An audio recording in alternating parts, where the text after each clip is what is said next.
First umbilical tower there separating from the booster.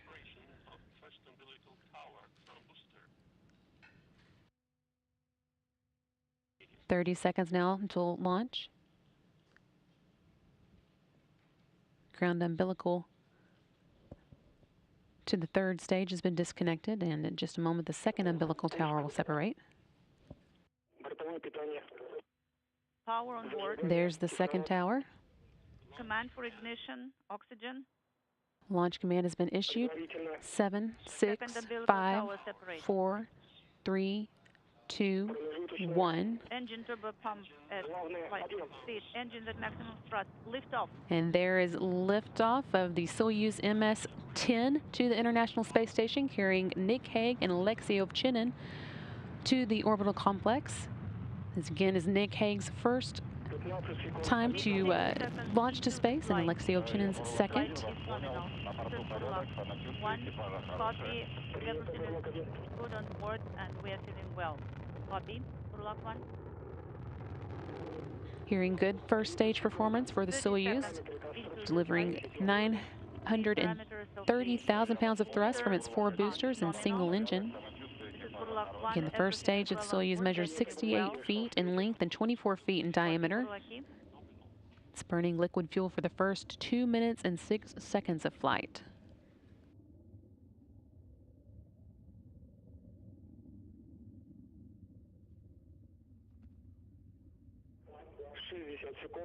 $60 seconds into the flight. The pressure in the chamber is nominal. Burlak 1, copy.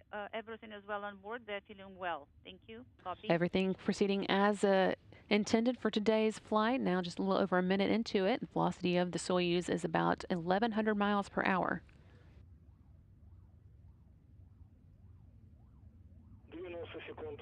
View here of the crew inside the Soyuz, now making their way to the International Space Station. Nick Hague there at the top of the screen, and Alexey Ovchinin at the bottom. Burlak 1, copy. Everything is well on board. The crew is feeling well. Copy.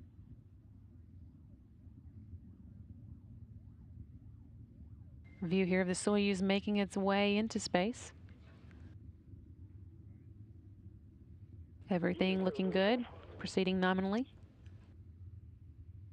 Inaudible. And we have the escape tower for the Soyuz now jettisoned.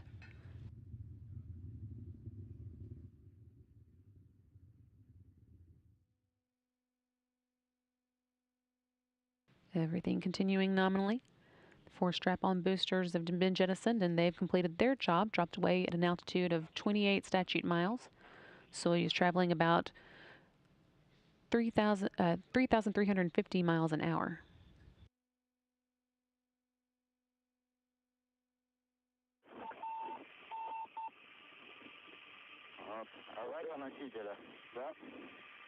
Is it emergency booster 2 minutes 45 seconds? The emergency, the failure of the booster.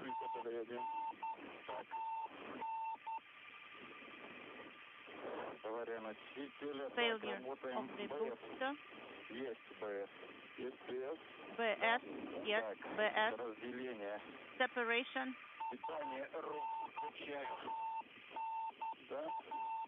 Enable power.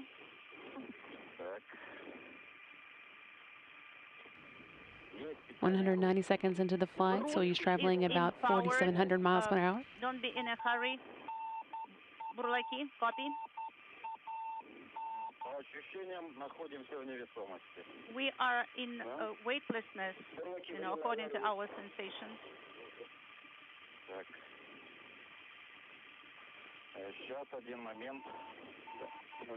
Stand by.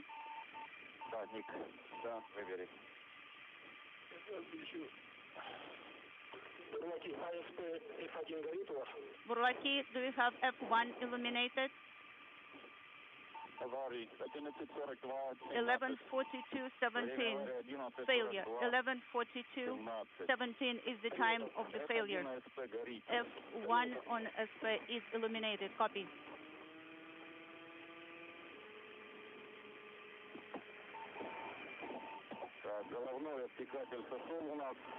See, the shroud is separated. The crew is feeling well. Everything is well on board. We have routes in our hands, and the power is on. Copy. So what are the recommendations of the ground? What about the separation? Did the separation go through? Yes, it did.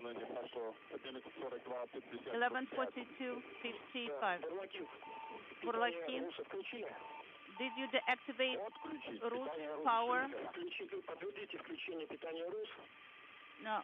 Did you activate the Rus power? Yes, the Rus power is on. ON.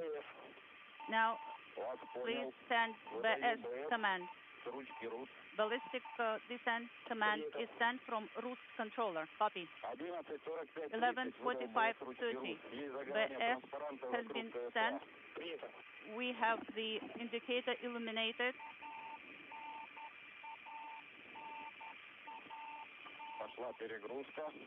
The overload has started.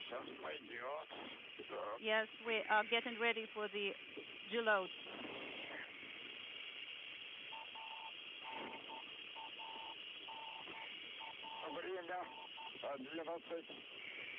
Time 12:46. Deload is 6.7. Copy.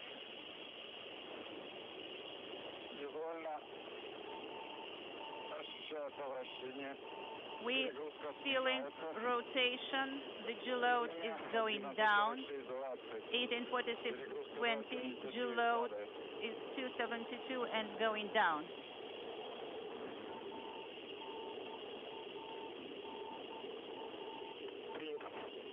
Copy, Burlaki. So tighten the straps in work. Hearing there that there has been an issue with the booster, and we're standing by for information as we continue to get it from the Russian flight control team, but everything seems to be fine with the crew. We had good comm with them, and they are okay. We continue to wait for more information. Launch lead.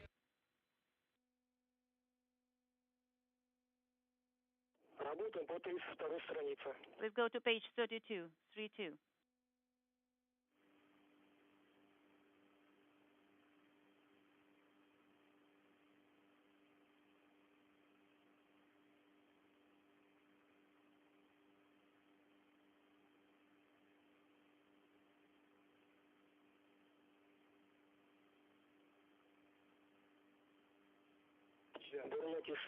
Burlaki, launch lead.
Burlaki, launch lead.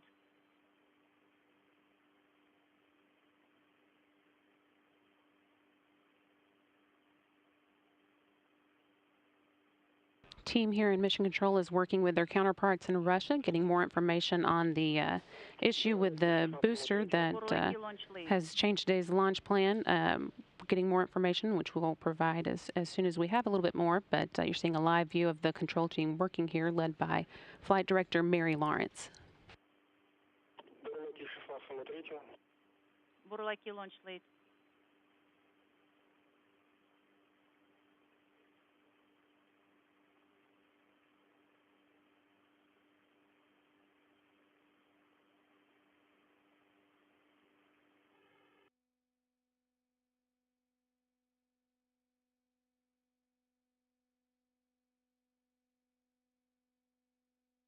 Borlaki launch lead.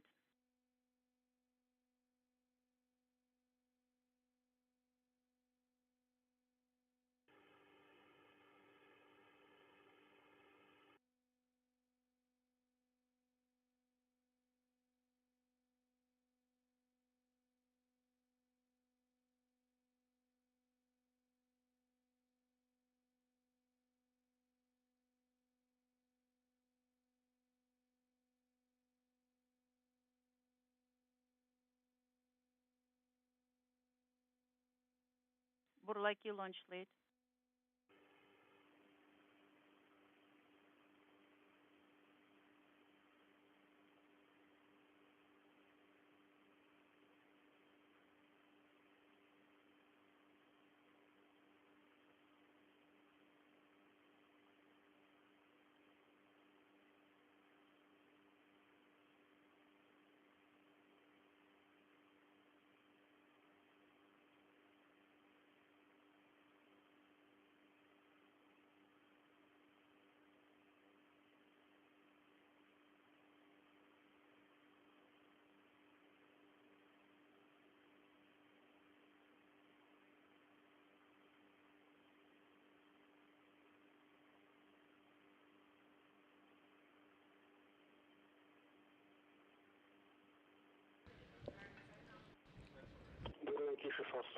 Borlaki launch lead.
Continuing to see here a live view from the Mission Control Center here in Houston, where the team was following along with today's Soyuz MS-10 launch. That launch did have a problem with the booster a few seconds after the first stage separation. And we can confirm now that the crew has started to go into the ballistic descent mode. They'll be going in on a sharp landing today. I think it'll be coming up fairly shortly. And we're continuing to get more information from our counterparts at the Roscosmos Space Agency as we learn more about today's activities and what to expect next as the crew does go through this ballistic descent mode.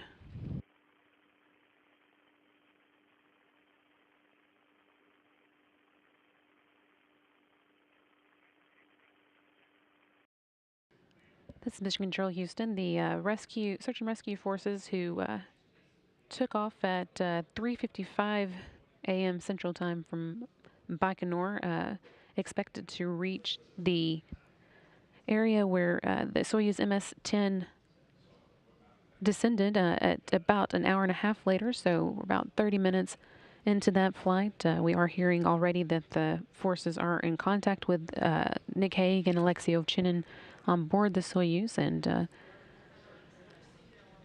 initial reports are that they are in good condition. We will stand by for more, but again, they expected to take about an hour and a half to reach the region where the Soyuz landed east of Kazakhstan, following a ballistic descent landing